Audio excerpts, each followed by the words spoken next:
I'm Erin Conrad. Here's a look at some of today's top stories from 2 Works for You. This afternoon, the health department is reporting 909 new cases of coronavirus in Oklahoma, bringing that total number of cases in the state since March to more than 61,000. 14 new deaths are being reported this afternoon and bringing the state's total number of deaths to 835. Meanwhile, more than 50,000 Oklahomans have since recovered from the virus. In our personal situation, going back to school could be a life or death situation for us. Jenks Public Schools mom upset about the district's apparent backtracking on their return to learn plan. Stephanie Currington has 3 kids at Jenks and is fighting stage 4 metastatic breast cancer. She signed her kids up to go back to school when it was safe, but earlier this week received a letter that they'd be at school next week.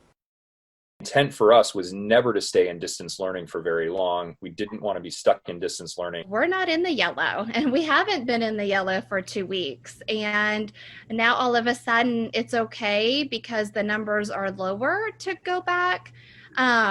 It's not okay. It's becoming very, very clear to us that after monitoring the data in July and August, it's going to be very difficult to reach that yellow level anytime soon in Tulsa County or in Jenks. Well, Currington reached out to the principals of her kids' schools about switching to distance learning, but she missed the deadline. One principal got back to her saying they'd put her child on the list but could not make any guarantees. If Currington's kids don't get into that virtual learning program, she'll be forced to pull her kids from Jenks altogether. Now, students will return Thursday, September 10th, and masks will be required for all employees and students. Now let's take a look at the forecast. For this afternoon, mostly sunny, warm and muggy, expecting temperatures near 90 with heat index values most likely in the middle 90s, so stay hydrated heading into the holiday weekend.